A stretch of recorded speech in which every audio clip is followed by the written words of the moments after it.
Buenas noches y los bendiga a todos. Estamos muy alegres de estar con ustedes esta noche, segundo día de seminario. Y bueno, el día de ayer aprendimos varias cosas. Les decía yo el día de ayer que las clases están entrelazadas unas con la otra. Así que para comprender el mensaje del día de hoy, tendríamos que comprender el mensaje del día de ayer, porque hay una conexión muy hermosa entre el día de ayer y el día de hoy. Y lo mismo será el día de mañana si Dios nos da vida y nos permite. Lo mismo será el día domingo si Dios permite y nos da vida. Ayer lo que vimos precisamente lo que significa el nombre Jehová o Yahvé o Jehová, que fue el nombre que se utilizó en Éxodo. En Éxodo fue el nombre que se utilizó en Éxodo. Vimos también que el nombre significa yo soy. Quien yo soy. Eso es lo que significa el nombre Jehová. Yo soy quien yo soy. Después aprendimos cómo es que se le añaden a el nombre Jehová o Yahvé las masoretas, no por el lenguaje original, sino porque muchos de nosotros no hubiésemos podido pronunciar el nombre correctamente. Y también porque el judío cree y creía que sus labios son muy impuros para mencionar el santo nombre de Dios. Por lo tanto, pasó de ser Jehová a ser Adonai o Yodonai, y se le añadieron literalmente 3 masoretas que lo vimos el día de ayer, que son realmente consonantes: esta y esta. Y con ello se forma el nombre en la transliteración Jehová. Jehová, lo que conocemos como Jehová. Después vimos lo que significa el nombre Jesús, de la palabra Yehová o Yehoshua. Vimos lo que significa el nombre Oseas, de Oshua, y de ahí viene la expresión de los israelitas cuando entró Jesús a la ciudad de Jerusalén, que cantaron todos Hosha'ana, de la palabra Oseas, que significa salvación. Y Yehoshua, que es el nombre que se traduce como Josué, realmente es Yehoshua, es Jehová es salvación. Es lo que significa Yehoshua, Jehová es salvación. Y luego vimos que en el quinto siglo antes de Jesucristo, pues realmente se elimina esta parte de Osh y se menciona Yeshua, y al pasar eso, al ser Yeshua, ¿qué es lo que sucede? Pues sigue siendo Jehová es salvación. Y la parte de teología que vimos ayer, que era la que nos interesaba para descubrir que Cristo está en el Pentateuco, es que Jesús es Jehová o Dios hecho carne, según lo que dice el apóstol Pablo en la carta de Timoteo, cuando dice: e indiscutiblemente este es el misterio de la piedad, Dios fue manifestado en carne. Entonces, cuando se menciona a Dios, Elohim, ya vimos lo que significa Elohim ayer, que es Dios en carne, es Jesús, Yehoshua, que realmente es Jehová. Entonces, cuando veamos en el Antiguo Testamento el nombre Jehová, estamos viendo a Cristo en el Pentateuco. Cuando veamos el nombre Señor de Adonai o Yodonai, estamos viendo a Cristo en el Pentateuco. Y cuando veamos Elohim o Dios, estamos viendo a Cristo en el Pentateuco. O sea que Cristo es relatado en todas las áreas del Pentateuco. Ayer vimos también los 5 nombres del Pentateuco, que en el hebreo no son conocidos como los conocemos nosotros. Vimos Génesis, que realmente Génesis es, ¿cómo se dice Génesis, hermano?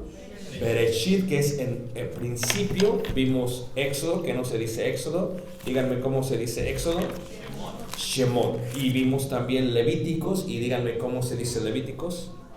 Vaikra. Y vimos también Números, y cómo se dice Números, que significa en el desierto. Sefer Bamidbar o Bamidbar Sefer, que significa la salida en el desierto o las jornadas en el desierto. Y finalmente vimos Deuteronomio, que se pronuncia Devarim, que significa una copia, una repetición o copiar la ley por segunda vez. Es lo que significa simplemente Deuteronomio. Así que nos quedamos en el libro de Shemot. Fue donde nos quedamos, en el libro de Shemot. Ahí fue donde quedamos, en el libro de Shemot. Y para entender a los israelitas y su cultura y quiénes eran y cómo es que Cristo fue formado en ellos, tenemos que entender un poco acerca del tiempo que pasaron ellos en Éxodo. Ayer veíamos que Cristo se veía en todos, veíamos que se veía específicamente en José. José es el hijo favorito de Jacob, que es ladrón. El nombre es Israel, que es Israel, el cual significa que peleó contra Dios. Tenemos a José, el hijo favorito, hijo de Jacob, o Israel apropiadamente, hijo de Isaac o Isaac, que significa carcajada o risa, hijo de Abraham, que significa padre de mucha gente, y tenemos en sí a el bisnieto de Abraham. José es importante en la historia que vamos a ver el día de hoy, porque José es un antitipo, eso lo vimos también el día de ayer, de Cristo, porque José fue aborrecido ¿por quién? Porque José fue vestido con una ¿qué? Y porque José se le quitó la túnica, se le desnudó y se le echó a la cisterna. Bueno, de la misma manera Jesús se le desnudó, se le quitaron sus mantos, se le aventó también en una cárcel, la cual está debajo de la casa de Caifás, el sumo sacerdote, que la vamos a ver la semana que viene, si Dios permite. Vamos a ver las ruinas donde estuvo Jesús, en la casa de Caifás. ¿Y cómo sabemos? Porque la Biblia lo dice. ¿Okay? Entonces sabemos que ahí fue la casa de Caifás porque la Biblia lo enseña. Entonces, luego miraremos mucho después que José es llevado hacia Egipto, y Egipto es trascendental. He aquí, tú quieres entender el Antiguo Testamento, tienes que entender Egipto. ¿Por qué? Porque, por ejemplo, para entender por qué los judíos utilizaron instrumentos musicales en el Antiguo Testamento, tienes que entender Egipto. Para entender por qué las mujeres no dirigían en los cultos del Antiguo Testamento, tienes que entender Egipto. Para entender por qué Dios se tiene que manifestar a ellos en una nube durante el día y en una columna de fuego, tienes que entender Egipto. Para entender por qué el tabernáculo tiene un atrio, un lugar santo y un lugar santísimo, tienes que entender Egipto. Para entender por qué los sacerdotes tienen que comer de los sacrificios, tienes que entender Egipto. Y si tú no entiendes Egipto, no entiendes lo demás. Y eso es lo que vamos a ver el día de hoy. Vamos a mirar de una manera especial cómo es que Cristo, lo cual significa en griego Cristo, en arameo Meshiach, y en español ungido. Eso es lo que vamos a ver. Vamos a ver el traslado de eso, es lo que vamos a estar mirando si Dios permite. Y sí, precisamente hoy nos vamos a estar enfocando totalmente en el libro de Shemot o el libro de Éxodo, pero todo tiene que ver con José, porque José es el que lleva a la familia hacia Egipto. Entonces, por eso tenemos que ver literalmente el libro de Shemot o el libro de Éxodo. El libro de Shemot, el libro de Éxodo. Primero, se llama nombre ese libro porque así es como comienza en hebreo. La Biblia dice: estos son los nombres de los hijos de Israel que entraron en Egipto con Jacob. Cada uno entró con su familia. Véase aquí, están en orden de primogenitura. Cuando la Biblia, hermanos, escribe los nombres de las familias, siempre están en orden de mayor a menor, porque ese es el orden que siempre será, de mayor a menor. Pero lo que tú tienes que entender es que aquí tienes 12 tribus, 12 hijos de Jacob, de 4 distintas mujeres. Porque la genealogía no la da la mujer, la genealogía la da el hombre. Y en ese sentido, la simiente de la mujer es la que estaría siempre peleando contra la simiente de la serpiente. ¿Ok? Entonces dice así que las familias eran Rubén, Simeón, Leví, Judá, Isaacar, Zabulón, Benjamín, Dan, Neftalí, Gad y Aser. ¿Okay? Ahí es donde se da literalmente todo en cuanto a los que serían los que entraron ahí. Todas las personas que le nacieron a Jacob fueron 70. Vean ustedes. Aquí vamos a estar viendo lo que es numerología.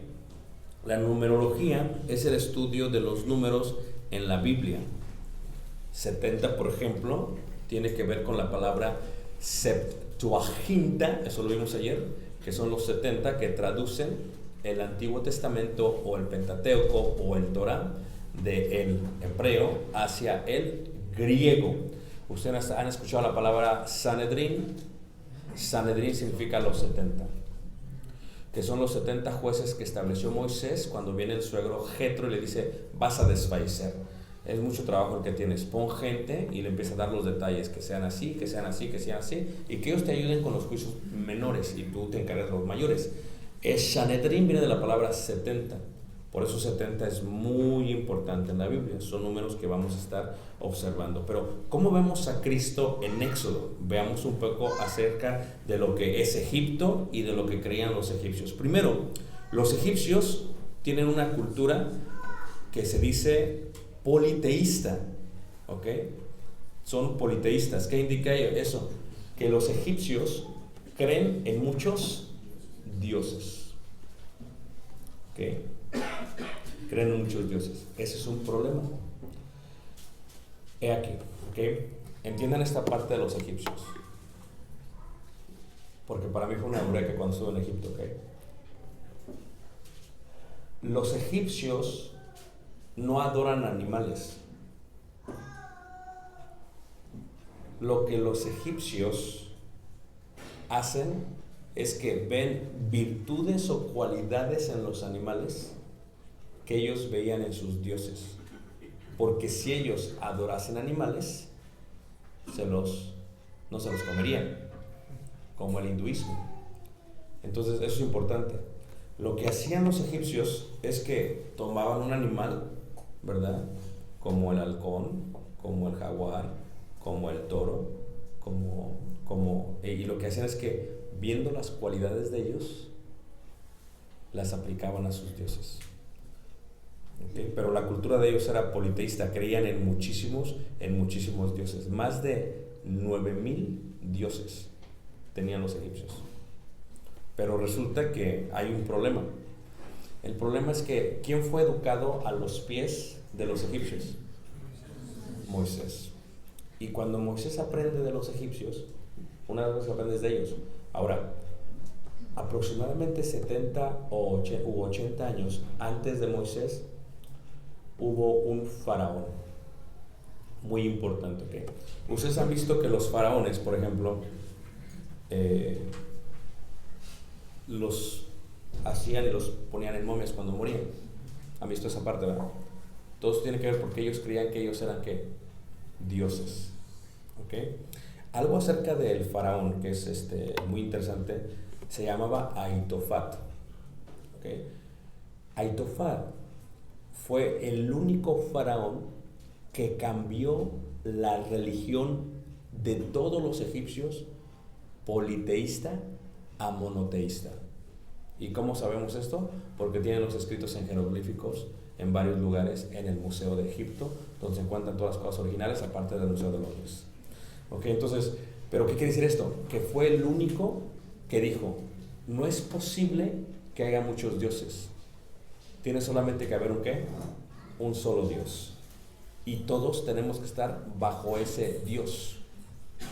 Y esto sirve como preparación porque lo que Moisés estudió fueron los escritos de este hombre. Número 2, estamos preparándolo para ver a Cristo. Cuando tú vas a cualquier templo egipcio, desde Luxor, desde la punta de arriba del río Nilo hasta la punta de abajo del río Nilo, si tú viajas por todo el río Nilo, pues son como 5 o 6 días para llegar abajo en barco. Solamente puedes en barco porque en carro no puedes, porque está el desierto de Sahara y te mueres. Aparte porque hay muchas personas que no quieren ver gente por ahí. Entonces es peligroso ir así. ¿Okay? Pero si vas en barco, pues es un poquito más difícil que te agarren. En cada lugar que tú paras, en Botor, en Asuán, en todos los templos, tienes esto.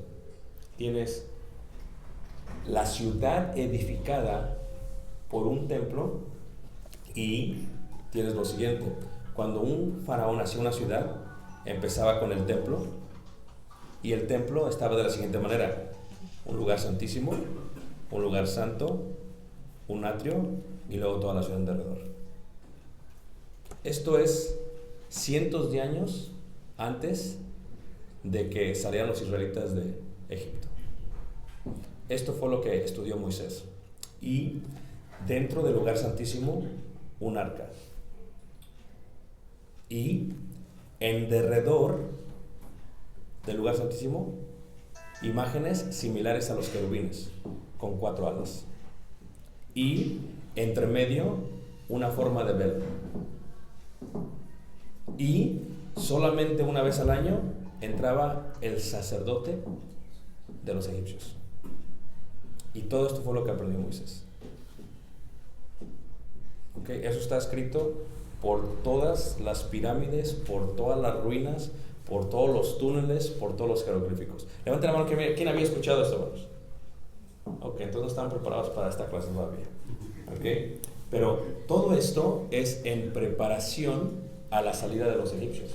Esto es, la única manera en que preparas a un pueblo a entender quién es Dios, porque ellos estuvieron, reiteramos, aproximadamente estuvieron 430 años en Egipto. Entonces, ellos como cultura eran egipcios. Literalmente eran egipcios. Es más, no solamente se vestían como los egipcios, se iba perdiendo el conocimiento de Dios. Aparte, el pueblo no tenía una identidad, solamente sabían que había un Dios, un Elohim, el cual era el Elohim, el Dios de Abraham, de Isaac y de ¿quién? Y de Jacob. Es lo único que ellos sabían. Porque ¿sabían los 10 mandamientos? No, porque todavía no se habían establecido. ¿Sabían cómo se tenían que comportar? No, porque no se había establecido. ¿Sabían cómo se tenía que adorar? No sabían. Porque en la edad patriarcal Dios le hablaba directamente de los patriarcas. Pero ¿quién quedaba de los patriarcas? No quedaba nadie. Y todos los que estaban en Egipto y eran esclavos y los estaban matando para el tiempo que viene Moisés. Todos saben la historia, ¿verdad? Entonces, pero Moisés tuvo que aprender todo en cuanto a cómo era la religión, cómo la religión pasó de ser politeísta a monoteísta, cómo se adoraba, qué era lo que hacían. Escuchen lo que les tengo que decir. Cuando se utilizan instrumentos musicales en Egipto, nunca se utilizan para fiestas para el pueblo. Siempre que se toca un instrumento musical en Egipto es con propósitos religiosos y nunca son tocados por un hombre. Los que lo tocan son las mujeres. Y cuando bailan las mujeres, no bailan para los hombres, no bailan en pareja. Eso lo hacen aquí en Ciudad de México, ¿verdad? Cuando hay tocadas y hay cumbia y todo lo demás. Y aquí en Monterrey, cuando viene el Bronco, el Tigre y todos los demás.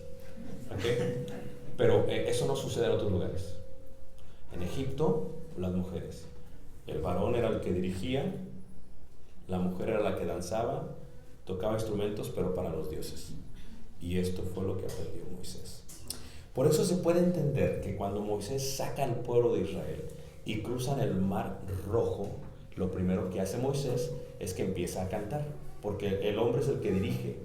El hombre es el que dirige. ¿Y qué hace Moisés? Se pone a cantar. ¿Y qué canta? Cantaré yo a Jehová porque se ha magnificado grandemente, grandemente. El hombre dirige. ¿Y qué es lo que hacen las mujeres? Pues ¿qué hacen las egipcias? Pues vamos a bailar. ¿Y qué hacen las egipcias? Pues vamos a tocar pandero. Porque los instrumentos musicales salieron de Egipto. Y esta fue la influencia que tuvo David cuando creció y que implementó, porque fue la influencia que él tuvo de parte de los egipcios. Porque 430 años de historia no se pierden. Porque ¿quién ha dejado de comer tortilla?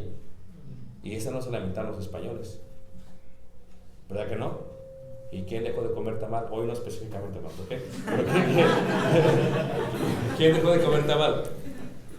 Nadie. Esto es cómo se borra la historia de una entidad como Egipto. Eso es lo que pasó.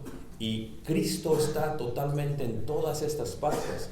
Está en la transición de formar de una nación pequeña y esclava una nación fuerte en Egipto. Y cuando saca a los israelitas de Egipto, prepara al pueblo. ¿Cómo? Primero los prepara para que entiendan la idea monoteísta. Era lo que no entendían. Primero los prepara para que entiendan la idea de la dirección del hombre. y de la sumisión de la mujer. Y luego los prepara para que cuando ven los santuarios y el templo, yo le digo a los hermanos, cuando tú vas al río Nilo, el río Nilo es distinto a todos los ríos del mundo, porque todos los ríos del mundo fluyen del norte al sur, pero el río Nilo fluye del sur al norte. Y por eso creían los egipcios que era un dios. Aparte está en el medio del desierto de Sahara, no hay nada. Lo único verde está en el río Nilo. Pero lo importante del río Nilo es que los egipcios decían, el sol nace del lado este, del oriente. Y ellos decían, y se muere en el occidente. Decían, nace el sol y luego se muere el sol. Y los egipcios dijeron, el sol es como un dios. ¿Alguien le ha puesto a su hijo a Aarón aquí? ¿Alguien conoce a un Aarón en la iglesia? Ok, Aarón no es bíblico en el aspecto hebreo. Aarón es egipcio. Aarón significa el altísimo del dios Ra, del dios del sol. Eso es lo que significa Aarón. Ok, sale y el río Nilo se separa. Entonces, todos los que vivían en la parte del oriente donde nacía el sol, vivían de este lado. Pero cuando morían, tenían que pasar a la parte del occidente y ahí los enterraban. ¿Y qué era lo que pasaba cuando los enterraban? Los enterraban con sus tesoros. Pero alguien tiene que cavar la tumba. Y alguien tiene que preparar la tumba. Y luego, hermanos, cuando tú vas a Egipto, en el Valle de los Reyes, tú ves túneles de 200, 300, 400 metros en profundidad.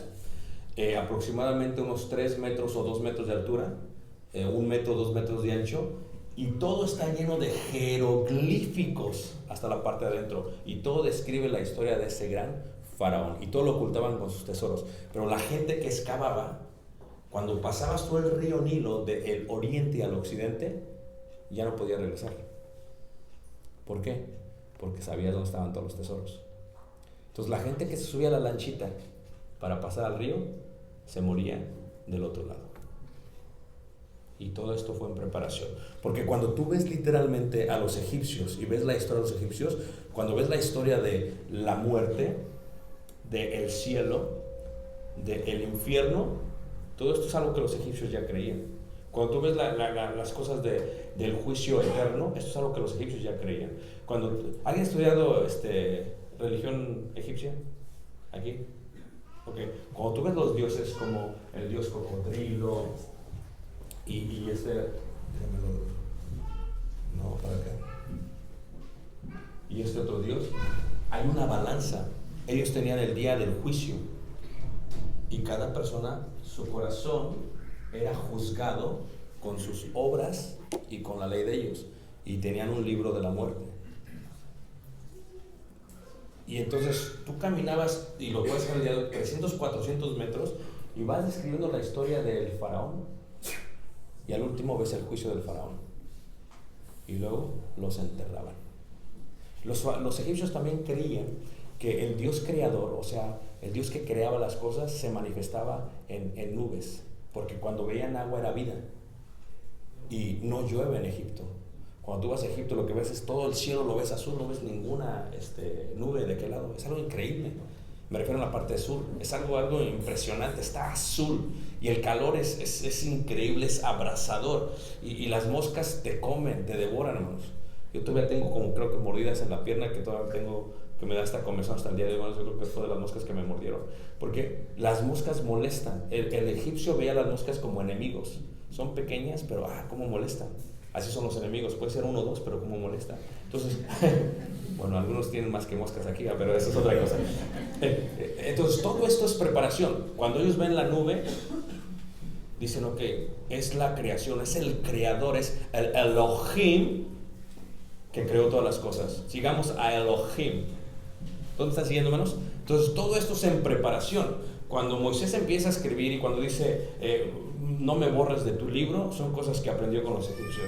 Cuando Moisés recibe el diseño de parte de Dios, es algo que ya lo había visto entre los egipcios, aunque el diseño es de Dios. Lo que estoy diciendo es que Dios preparó a este gran hombre Moisés para que cuando tuviese que revelar, fuese fácil hacia los israelitas en el desierto. Y todo eso tiene que ver con la preparación que ellos tuvieron, con la forma en que ellos los enterraban, en cómo los momificaban, lo que dice la historia de ellos en el final, lo que significa cada uno de los dibujos. Algo muy interesante, por ejemplo, la barbilla, ¿ven la barbilla? Solamente los faraones tenían la barbilla similar a un carnero, porque ellos veían al carnero como si fuera un dios. ¿Por qué? Porque pueden oler agua hasta 200 metros de profundidad de la tierra. Entonces decían, así es Dios, solamente Dios puede hacer eso. No es que el carnero fuera un dios, sino que fuese un dios. Y la otra cosa, que cuando ven todas las cosas que hacen en cuanto a las pirámides, no las hacen como la vemos nosotros el día de hoy en los dibujos, las hacen siempre saliendo de las montañas. Labran el becerro de oro, para que me entiendas, no afuera, sino en la montaña. Y hasta el día de hoy así están todas las imágenes que tienen ellos. Es algo muy, muy interesante. Pero ¿por qué estoy hablando de esto? Porque quiero que visualicen lo que era Egipto y lo que eran los israelitas, y cómo es que Jesucristo se va a mostrar a ellos en la parte de Israel. Ahora vamos a ver ahí Éxodo otra vez en el capítulo 3 y veamos cuando sucede esto que salen ellos, ¿ok? Éxodo 3, versículo 14, y regresaremos a esta parte de Éxodo 3, 14, ¿ok? Dice Éxodo 3, versículo 14, dice así. Dice, y respondió Dios a Moisés, yo soy el que soy. Y cuando dice yo soy el que soy, ¿qué está diciendo, hermanos? Yehová. Pero veamos capítulo 4, versículo 10. Entonces dijo Moisés, ¿a quién? A Jehová, ay, ¿qué? Señor. Y cuando dice Señor, ¿qué está diciendo? Adonai. Ahora, oigo un poquito de eco, hermano. No sé si soy yo, es el micrófono. ¿Lo oyen ustedes también? ¿Está mejor ahí? Sí, está. Ok, yo creo que está muy cerca. Tal vez no. Entonces, cuando tú ves esa parte, es lo que vas a estar viendo. Pero, ¿cómo es que Cristo está en el Pentateuco? ¿Y cómo es que Cristo está específicamente en la parte de el libro de Éxodo o el libro de Shemot? ¿Okay? Aquí hay otra cosa interesante que miraremos en la ley de Moisés también. ¿Sí ven esta parte del cabello que se cortaban? ¿Sí lo ven? Eso es lo que le llamaban ellos en hebreo tonsura. ¿Saben qué es tonsura? Tonsura es cortar una parte de la cabeza pelona y dejar un mechón de un lado. Eso estaba prohibido para los israelitas y está en la ley de Moisés, como está prohibido para nosotros traer un peinado ostentoso. Si ven que los muchachos se shh, y se hagan aquí shh. Unos de nosotros somos libros abiertos, otros son libros cerrados, y esta parte es un peinado ostentoso. Para ellos estaba prohibido, porque cuando ellos veían esto, lo que veían era a ¿quiénes? A los egipcios, y Dios quería que fuesen diferentes. ¿A quiénes? A los egipcios. Entonces, parte de lo que estaba pasando y de lo que sucedía. Ahora, ¿por qué Moisés es importante en esta parte? Bueno, vamos a verlo. Pongan el separador aquí y veamos Hebreos en el capítulo 3, en el verso, Hebreos 3, en el verso 1 y en el verso 2. Hebreos 3, verso 1 y verso 2. Dice así la palabra de Dios. Hebreos 3, verso 1 y verso 2.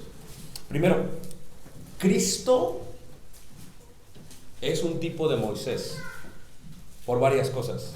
Primero, porque la Biblia lo dice. Dice, por tanto, hermanos santos, participantes del llamamiento celestial, considerar al apóstol y sumo sacerdote de nuestra profesión. ¿Cristo qué? ¿Qué es Cristo? ¿Qué es Cristo? Ungido. No se pierdan. ¿Qué es Jesús? Jehová es salvación. Y cuando dice Jesús se refiere a Dios encarnado, el ungido. ¿Ok? Y dice versículo 2, el cual es fiel al que le constituyó, como también lo fue ¿quién? Moisés en toda la casa de ¿quién? De Dios. Entonces, aquí lo que se empieza a ver a Moisés como un tipo ¿de quién? De Cristo. Moisés viene a ser un tipo de Cristo. ¿Por qué? Por varias cosas. ¿Qué significa Moisés? Moshe significa sacado ¿de qué? Del agua. ¿Quién tomó a Moisés como hijo? La hija del faraón. Moisés fue adoptado. Moisés creció y fue educado como un faraón. Moisés creció y escapó por rescatar y liberar a sus hermanos. Moisés se fue a el desierto y estuvo 40, ¿qué? 40 años primero en Egipto, 40 años después en el desierto y 40 años en la travesía. 120 años. Todo esto es similar a lo que hizo Jesús. Jesús fue adoptado también. ¿Sabían ustedes eso? Jesús, según se creía, era hijo de ¿quién? José. José, el hombre más grande de la historia, porque si tu esposa viene y te dice, ¿sabes que estoy embarazada? Pues la verdad yo no hice nada. La quiso dejar, se quiso escapar, escucha la voz y dice, no la voy a dejar, me voy a quedar con ella, y lo educa como si fuese ¿qué? Según se creía hijo de José el carpintero. Lo mismo que José. Lo mismo que José. Jesús también sale antes de su ministerio y pasa 40 días ¿en dónde? Ayunando y orando. En la parte de Jericó, al lado del río Jordán, porque se bautizó ahí en el Jordán. Lo mismo que Moisés. Moisés sacó al pueblo de Israel de Egipto. Jesús nos sacó ¿de dónde? Del mundo, de las tinieblas. Moisés se enfrentó ante el faraón. Jesús se enfrentó ante el diablo. Moisés lo hizo con 10 plagas. Jesús lo hizo con la 10ª plaga. Moisés salió con el pueblo. Jesús murió para que el pueblo saliese. Como dijo Juan el Bautista, he aquí el Cordero de Dios que quita el pecado ¿qué? Del mundo. Se puede ver a Jesús en todo ello. Se puede ver a Jesús destruyendo a los dioses egipcios, al Nilo, a las vacas, al sol. Todo lo que ves en las 10 plagas, ves a Jesús destruyéndolos. Para los egipcios es Jesús está destruyendo, Jehová está destruyendo, Dios está destruyendo nuestros dioses. Este Dios que habla Moisés es más poderoso que ¿quién? Que nuestros dioses. Y se puede ver literalmente a este Jesús haciendo todo eso. Pero la parte importante es la parte de la salida, de el éxodo, la salida, o en este caso lo que se llama la Pascua. Pero veremos eso. Cuando van en el desierto, ¿quién nos dirige en el desierto? Jesús. ¿Por qué? Porque Jesús nos está dirigiendo en el desierto. Moisés los dirige en el desierto. Moisés hace que las aguas pasen de ser amargas ¿a qué? A dulces. Primero lo que hace es que abre el mar rojo. Así también hace Jesús. Porque así como ellos fueron bautizados en el mar y en la nube, nosotros fuimos bautizados ¿en qué? En Cristo Jesús. O sea que tú vas a ver a Cristo en toda la travesía con Moisés. Cuando llegan a Mará o a Mara, ¿qué pasa en Mara? La palabra Mara significa amargura en hebreo. Por eso si tú le pones a tu hija Merari, que no es nombre de mujer, es el nombre de hombre, significa la que está amargada. Estoy hablando en serio. Ok, entonces, ¿le ha puesto a alguien Merari? Sí. Ok, lo siento mucho. Entonces, Mara es el lugar donde se transforman las aguas ¿de qué? Amargas ¿a qué? A dulces. ¿Y qué es lo que hace Jesucristo? Cambia tus aguas de aguas amargas. ¿Aguas qué? Aguas dulces. Luego tienes Elim, donde está la gran pelea, donde se cansa ¿quién? Moisés. ¿Y quién pelea? Josué. Josué es el comandante y Moisés es el que se cansa y tiene que bajar ¿qué? Las manos constantemente, las vuelve a alzar y las vuelve a bajar, ¿ok? Y luego tienes el desierto de Sin, donde pasa lo de las codornices y el maná. ¿Y quién es Jesucristo? ¿Acaso Jesucristo no es el pan de Dios? ¿O el pan que vino de dónde? Del cielo. En el maná ves a Jesucristo. ¿Y quién lo sostuvo? En el maná. Y cuando tenían agua de tomar, la roca era ¿quién? Era Cristo Jesús. Entonces en todo estás viendo a Cristo. Cristo está en todo el éxodo. Cristo lo puedes mirar en la nube, lo puedes mirar en el fuego, lo puedes mirar en los desiertos, lo puedes mirar en el maná, lo puedes mirar en la roca, lo puedes mirar en Mará, lo puedes mirar en Refidín, lo puedes mirar en Dofka, lo puedes mirar en todo. Es más, si tú ves el desierto, son 41 jornadas en el desierto. ¿Ok? Son 41 jornadas. En todas las puedes mirar. Lo puedes mirar a Cristo en el tabernáculo. No me refiero al tabernáculo de Dios, en el tabernáculo que utilizaban para ellos protegerse. ¿Cómo eran los tabernáculos? Agarraban todas las ramas y se hacían sus casas. Porque no es como que tenían casas de campaña. No es como que fuera y no va a estar y vamos a comprar unas casitas y nos vamos a ir al desierto, no. Eso es lo que agarraban, es lo que se llevaban. A Cristo lo ves en todas y cada una de las jornadas. Cuando cometen el gran pecado, levantan la serpiente de bronce, ¿y a quién ves ahí? A Cristo. Juan capítulo 3. Entonces Cristo está literalmente en todas las jornadas. Pero ahora sí viene lo bueno, ¿ok? Cristo está sobre todo en lo que se va a conocer y lo que se da en el monte Sinaí. Cristo también está en el monte Sinaí. ¿Okay? ¿Y qué es lo que se da en el monte Sinaí, hermanos? La ley. O sea, Cristo es Moisés. Moisés es un antitipo de Cristo, pero Cristo está especialmente en lo que es la ley. Y la ley la vamos a separar en varias secciones. ¿Ok? Primero, se da en el Sinaí. ¿Okay? Hay dos montes importantes en la Biblia. Está Sinaí y está también el monte Moría, que también se le llama Sión. Hay varios montes importantes. ¿Okay? Está el monte Tabor, está el monte de los Olivos, está el monte Sión, está el monte Tor, está el monte Nebo, está el monte... Hay muchos montes importantes, pero los más importantes de la Biblia son dos. Es Sinaí y Moría. Levanten la mano, ¿quién sabe qué pasó en el Sinaí? Se da la ley. Díganmela en hebreo. Se da el Torah. ¿Okay? Y cuando decimos la ley, vamos a hablar de varios aspectos de la ley. Cristo en cada letra de la ley está. ¿Okay? Cristo está en toda la letra de la ley. Ok, muy bien. Eso es lo que pasa en Sinaí. ¿Qué pasa en el monte Moría? ¿A quién? A Isaac. Fue ahí donde se condenó a Jesucristo. Se le sacó fuera de la ciudad y se le mató en el monte la Gólgota, cráneo, la calavera. ¿Ok? Entonces es por eso importante. Pero ahora cuando vemos la ley, la vamos a separar en varias secciones. Vamos a Éxodo capítulo 20. Éxodo capítulo 20. Oigo todavía un poco de eco, hermano. ¿Soy yo? Éxodo capítulo 20. Éxodo capítulo 20. Vamos a ver qué dice ahí. Éxodo capítulo 20. Ahora, la manera en que vamos a separar de aquí en adelante la clase es que vamos a ver en armonía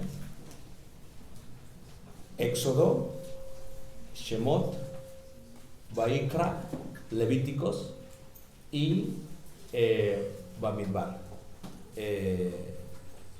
Números. Lo vamos a ver en armonía, porque si tú ves Éxodo, Levíticos y parte de Números, es lo mismo. Es como los evangelios, están hablando lo mismo, pero en detalle. Ahora, veamos cómo está la ley. Vayamos a Éxodo capítulo 20. Capítulo 20. Y antes de eso leamos el capítulo 19. Capítulo 19 en el verso 6. 19 verso 6. El que lo tenga lo puede leer.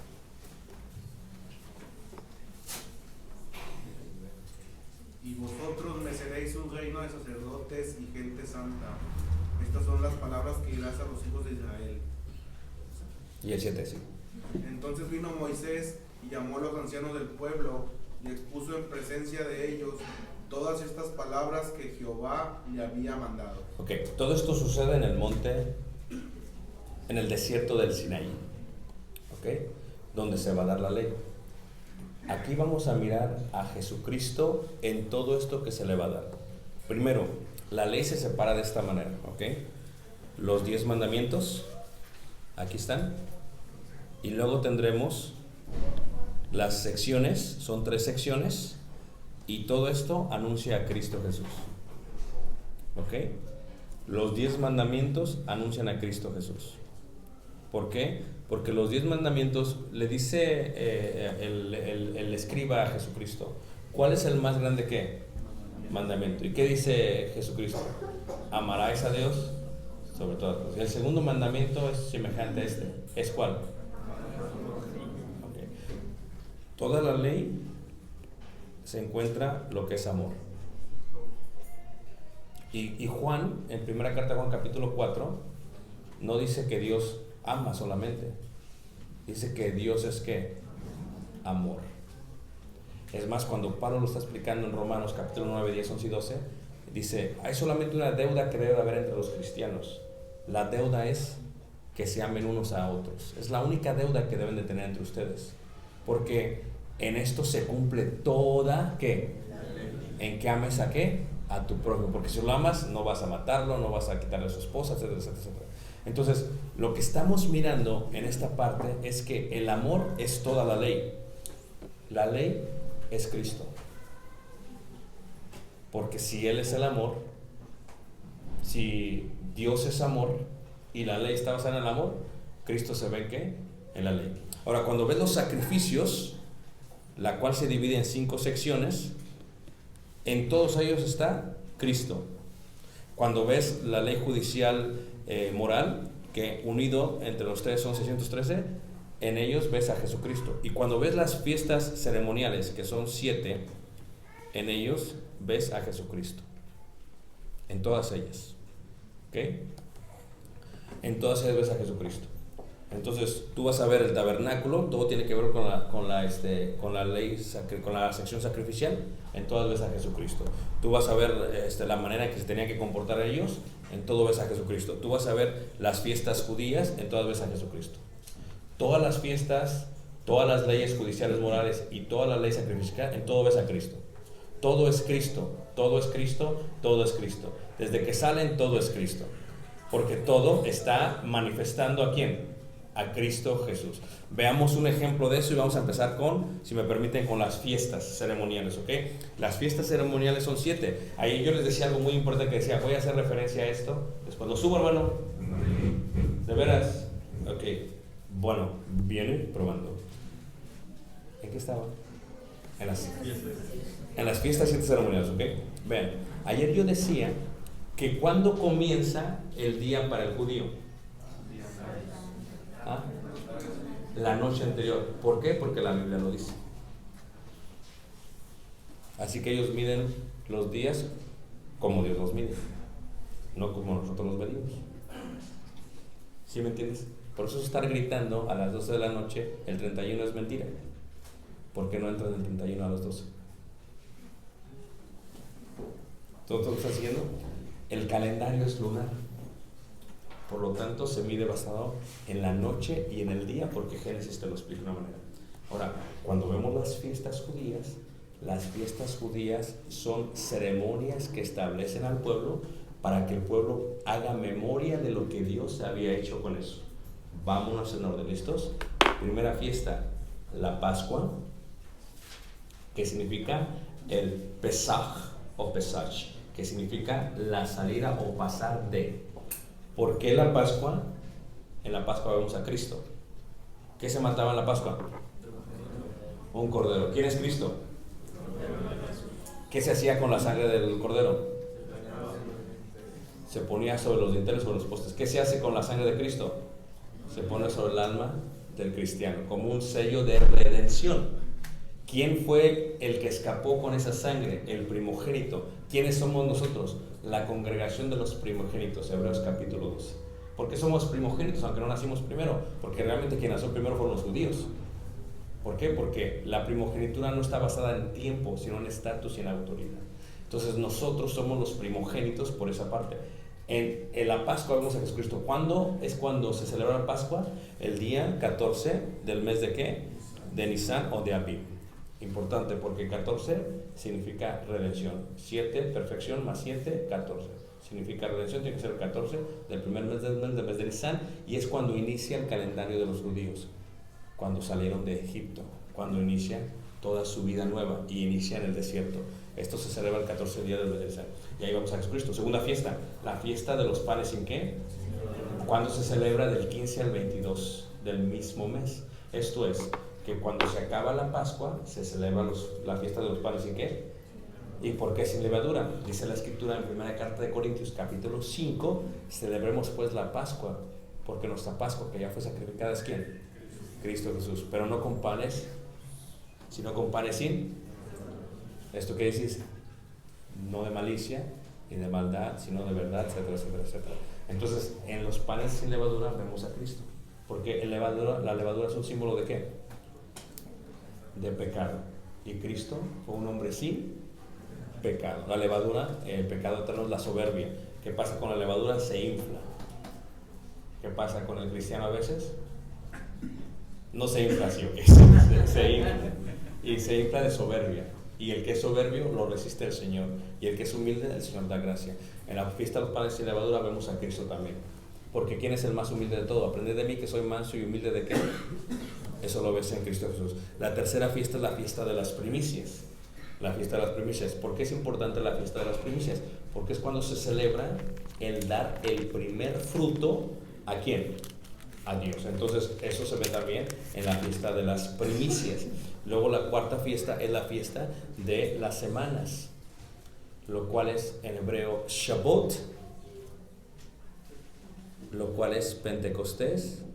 Y Pentecostés es una palabra transliterada del griego que significa 50. Esto es, desde el día de la Pascua, 50 días después es cuando se celebraba la fiesta del Pentecostés. ¿Y por qué es importante la fiesta del Pentecostés? Porque es cuando se da por primera vez la ofrenda de grano, trigo y cebada, y sube hacia el templo y se le entrega a Dios como una ofrenda de paz. ¿Y cómo se hacía la ofrenda de paz?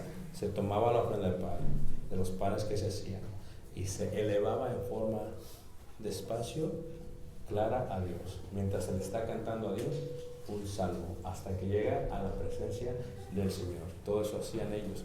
¿Por qué es importante? Porque fue el día que todos los judíos subieron hacia el templo a escuchar la voz de Dios, quienes fueron los primeros frutos desarraigados, a los cuales se les llama también las primicias. El apóstol Pablo dice así en 1 Corintios capítulo 15, y también les llama así en Hechos capítulo 2, y les llama, ¿por qué les llama primicias?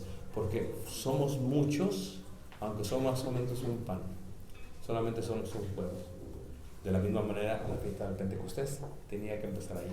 Y luego de eso que tenemos la fiesta de las trompetas, del shofar, la fiesta del día de la expiación, y luego la fiesta de los tabernáculos. Son 7 fiestas, todas ellas declaran a Cristo Jesús. Por ejemplo, la fiesta de las trompetas declara a Cristo Jesús. ¿Por qué? ¿Qué se hacía la fiesta de las trompetas? ¿Alguien sabe? ¿Ah? ¿Sí? ¿Quién? Claro. ¿A qué hora? Ok. Es importante porque cuando tú ves la fiesta de las trompetas, era el único día que solamente el sumo sacerdote hacía toda la fiesta y no se podía equivocar. Y si el sumo sacerdote se equivocaba, el sumo sacerdote tenía que morir. Entonces, después de eso viene la fiesta del día de expiación, donde el sumo sacerdote entra a el lugar ¿qué? Santísimo. ¿Okay? Este es el lugar santo y este es el lugar santísimo. Lugar santísimo, arca, querubines, lugar santo, entrada. Sumo sacerdote está dentro. Esto ya lo había visto Moisés desde pequeño. Eso no es algo nuevo para él. Pero el modelo que Dios le da es nuevo totalmente en la forma en que fue trasladado y cómo era hecho. Lo preparó en sabiduría para que cuando se lo diera no fuera algo extraño para él, fuera algo que realmente fuese divino. Entonces, ¿qué es lo que estamos viendo aquí? En el día de la expiación se metía la sangre de ahí hacia abajo. ¿Cómo se hacía esto y de qué manera se hacía? Si lo vemos de vista de pájaro, y mañana vamos a estar viendo esto con más detalle todavía, lo podríamos mirar de esta manera, de vista de pájaro. Déjenme ver, aquí tengo una imagen que tiene que explicar con más detalle cómo era el tabernáculo. ¿Sí ven? En vista de pájaro. No sé por qué tengo que moverlo así. Como que una parte no la veo, ¿no? Bueno, lo voy a tener que dibujar, ¿ok? Cuando entraba el sumo sacerdote, entraba así, no se va a ver. Okay. Lugar santísimo, lugar santo, altar de sacrificio, fuente de bronce, panes sin levadura, candelero, altar del incienso, y luego tenemos aquí el arca del pacto. Cuando entraba Cristo, el sumo sacerdote entraba, sacrificio, se lavaba, panes, se prendían, incienso, y luego entraba hasta acá adentro. Si tú ves el orden en que están los muebles, es así y así. Es una cruz. En el orden como se llevaba el sacrificio del día de expiación es en forma de cruz. ¿Así murió quién? Cristo Jesús. Cuando se ponía sobre el arca y el propiciatorio, en la parte de arriba, se ponía la sangre en forma de cruz. Siempre se ponía así, porque significaba y simbolizaba a las tribus que estaban en derredor de ello. En el día de expiación se ve totalmente y siempre se ve Jesucristo.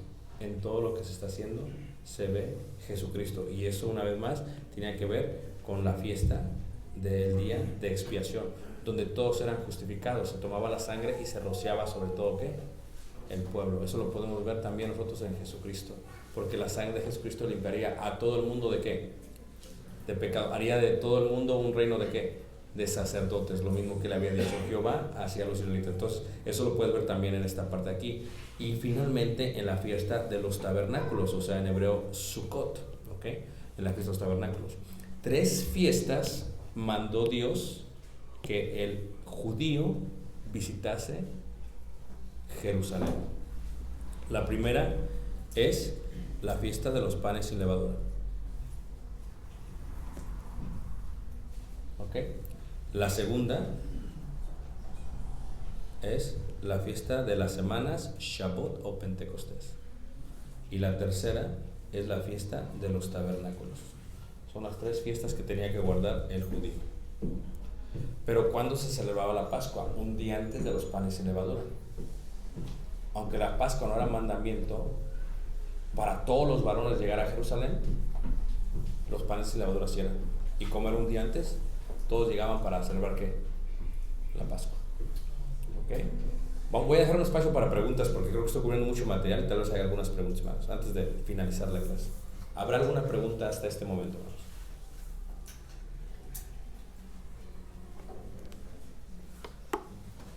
Del tema, ¿ok? ¿El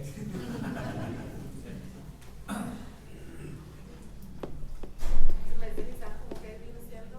¿Qué mes viene siendo? ¿Mande? ¿El mes de Nisan como que mes vendría siendo? Depende, puede ser marzo o abril. ¿Ustedes se han puesto a pensar que la semana de vacaciones que les dan a ustedes siempre la cambian? Y dices, ¿por qué a veces es en abril, por qué a veces es en marzo? No la decide el Vaticano, eso ni saben. Quien la decide son los judíos, porque es un calendario ¿qué? Lunar. Entonces ellos salen la luna llena y empiezan a contar. Primer mes, pum, pum, pum. Entonces, como ya pueden ver todos los años que vienen, te pueden decir, ok, pues la fecha va a ser tal fecha. Así es como saben. ¿Qué día es? Nisan no es enero. Nisan es el primer mes del calendario lunar de los egipcios, pero Nisan es aproximadamente marzo o abril. ¿Qué es más apropiado? Les voy a decir por qué. Porque el calendario hebreo está basado en las temporadas del año. Por ejemplo, ustedes dicen, no, el 1 de enero es el primero del año, es una gran mentira. Para nuestro calendario es normal, pero es mentira. ¿En qué sentido? No como que les cae a la mitad del invierno, el 1 de enero. ¿Eso a quién se le ocurrió? ¿Qué es lo que se le ocurrió? Pues hablan con los romanos. Pero en el caso de esto, ellos comienzan exactamente cuando comienza la idea de la temporada de primavera. ¿Y qué es lo que sale en la primavera, hermanos? Flores. ¿Y qué es lo que hace en la primavera? Se siembra. Es el inicio del año.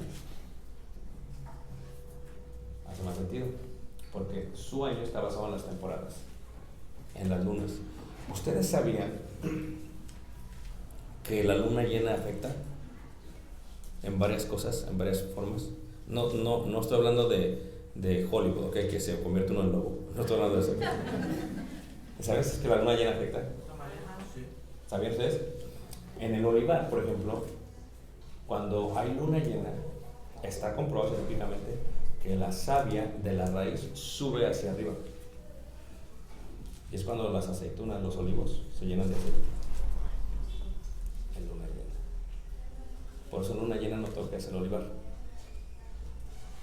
Porque la luna llena afecta a la gente y a la tierra en cuanto a fertilidad. No me preguntes a mí, son las estadísticas, está comprobado científicamente. Habla con Dios. Hermano. Bueno, ayer mencionó pues la diferencia entre Elohim y Jehová, lo que veíamos hoy, Okay. y que Jehová se presenta en 3 etapas, que es vida, y no recuerdo las otras 2, pero hizo referencia que de la manera en cómo se habla, pronunciaba. Sí, no, Jehová, cuando tú ves la Biblia, lo que se analiza es, cuando menciona a Moisés Jehová, ¿por qué lo menciona?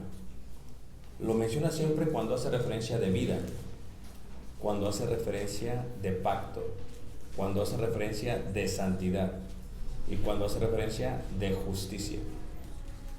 Siempre lo menciona. Y dice Jehová. No, Dios. Exactamente. Por eso cuando habla de santidad no pone Elohim es santidad, sino santidad ¿a quién? Jehová. A Jehová. Quita el calzado de tus pies, porque el lugar donde está santo es. ¿Y quién le dijo que me envió? Jehová. Esto es santo. Jehová. Ellos empezaron a relacionar la palabra Jehová con esa. Por eso cuando en Hebreos le dice a Jesús que era necesario un sumo sacerdote que fuese santo, que fuese justo, está haciendo una referencia total de los atributos de Jehová. ¿Preguntas?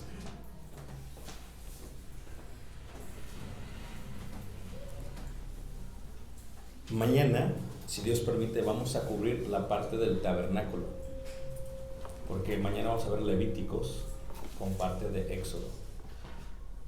Pero mañana, ¿quién piensa venir mañana? Les voy a dejar una tarea. ¿Quién piensa venir mañana? ¿Qué pasó? Va. Mañana van a memorizarse las 7 fiestas judías, los 7 muebles del tabernáculo. ¿Ok? Apúntenle, porque esto es seminario, no es conferencia. Y el que no lo traiga me trae un bubulú y gancito. Me lo pueden traer, pero todavía no se trae, ¿ok? Ya va. Las 7 fiestas judías. ¿Listos? En hebreo. Sí, espérate, no, tú tranquilo. ¿Ok?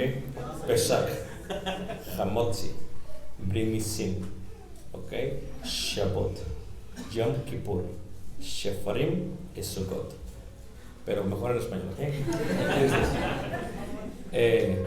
Pascua, panes y levadura, primicias, semanas, trompetas, expiación, tabernáculos. No, esas son las fiestas. Los muebles, ¿listos?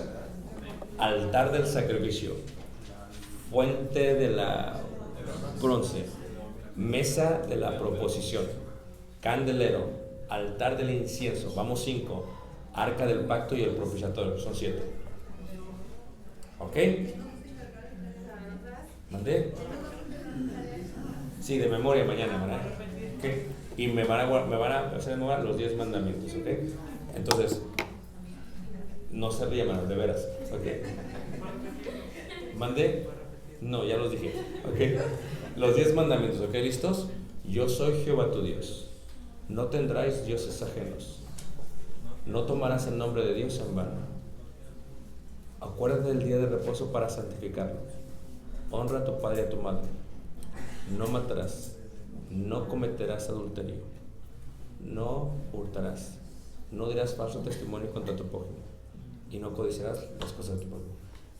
Quiero esas cosas de memoria mañana. ¿Es posible, hermanos? Sí, porque ustedes van a ver el partido. No, ¿qué? ¿Es posible o no? Es importante que seamos un pueblo preparado. Esto es un seminario, no es una conferencia, así me dijeron. Así que, para que sea seminario, por el material que estamos cubriendo, lo tenemos que ver. Y ahora, para finalizar, vamos a dar unos regalos. ¿Está bien, hermano? Damos unos regalos como forma de incentivar para poner atención. Pregúntame. ¿Podría decirnos, había algunas fiestas de los judíos que subían a Jerusalén? Totalmente. Totalmente. ¿Quiénes eran los que subían? Bueno. Mañana los vamos a ver. Mañana. No todas las fiestas subían al templo. Cuando decimos Jerusalén, decimos la ciudad. Cuando decimos el templo, decimos el monte Moría. Entonces, la pregunta, ¿todos subían a Jerusalén? Sí. Porque cuando tú ves, si tú ves desde Jordania, ves el monte Nebo, ¿estás en el monte donde murió Moisés? Que le dijo Dios, muérete. Así le dijo Dios, muérete. Entonces, desde ahí en un día claro, se mira mano izquierda, Mar Muerto, Masada, Qumran, Jericó, Haití y las montañas hacia arriba. Y en un día claro se ve Jerusalén. Hasta arriba, es hermoso, es algo impactante. Pero para subir a Jerusalén tienes que subir las montañas. Por eso de subida desde el río Jordán son 2 días. Pero de bajada es un día. ¿Por qué? Porque de subida es pesado. Pero ya que subes hasta arriba a Jerusalén, que está rodeada de montes, la del medio, que es Jerusalén realmente, está primero la ciudad de David, que fue la de los jebuseos, luego está Jerusalén, y en Jerusalén está el monte Moría. Entonces, todos subían a Jerusalén en las fiestas, pero no todos subían al monte Moría. Esa es la diferencia. Entonces la pregunta sería, ¿subían al monte Moría? ¿Cuál fiesta? Esta la vemos mañana, pero todos subían a Jerusalén, porque todos tenían que subir. Hermano. Bueno, mencionó que Jesús, cuando estaba el niño que lo andaba persiguiendo, El rey Herodes. Ajá, lo llevan a Egipto. Claro. En ese tiempo ya no había conflicto entre Egipto y los israelitas, ¿no? ¿O a qué parte de Egipto lo llevaron? Bueno, en Cairo. Siempre ha habido conflicto entre Egipto y los israelitas, porque se odian, se aborrecen, se abominan unos a otros. ¿Ok? Pero sépase que en ciertas ocasiones se ayudaban, había treguas. Es como ahorita, Egipto es uno de los únicos que está bien con Israel, porque los otros los quieren borrar del mapa. Entonces, cuando tú viajas de Egipto hacia Israel, es bien complicado, porque tú te subes un camión y agarras todo el viaje, ¿ok? ¿Y quién crees que va detrás de ti? Un convoy, una camioneta con soldados. ¿Y quién va delante de ti? Otro convoy, otra camioneta ¿con qué? Con soldados. ¿Y quién crees que va dentro del autobús? Un comandante del ejército egipcio. ¿Y quién crees que va del lado mío? El de seguridad privada. Y entonces cuando llegamos a Refidim, le digo yo, dice le dice, yala. Dice, vamos aquí le digo, saca fotos. Le digo, sí, pero me quiero bajar. Dice, no te puedes bajar. Pues entonces no vine para no bajar. Pues vamos a bajar. Dice, es que no te puedes, es muy peligroso aquí. Pero quiero bajar, quiero sacar una foto. Dice, no, está clara, abre la ventana y de ahí sácala. Digo, no vamos a venir de la ventana y sacar la foto. Dice, casi mejor leo un libro y de mí sacó la foto. ¿Por qué voy a hacer eso? Y dice, ok. Y empezó a hablarle a todos en árabe. Pues se bajaron el convoy, el de atrás, el de adelante, y ya se cuenta que hicieron un perímetro. Después de 20 minutos, dice, órale, bájense. Ahora no me bajo. ¿Cómo no? Ahora me... Y nos bajamos para tomar fotos. Y mi esposa, muy sabia, agarró arena de ahí. El lugar donde fue la gran guerra de Josué. Ahí cerca del desierto de Refidim, en el cielo. Entonces, ¿qué es lo que pasa? Es increíble, hermanos, la seguridad. Y cuando vas a pasar a Israel, hermanos, de Egipto, es complicado. Pero pasas, haz de cuenta que pasas de Ciudad de México a Monterrey. Haz de cuenta. ¿Por qué digo? Porque cuando pasas, Egipto, sucio, feo, horrible, desierto, y nada más pasas por seguridad, literalmente pasas inmigración, pasas la línea, Ciudad de México, Monterrey, pasas Y literalmente allá no encuentras agua, acá los israelitas tienen agua fluyendo pura para que como en Roma agarres y tomes agua gratis.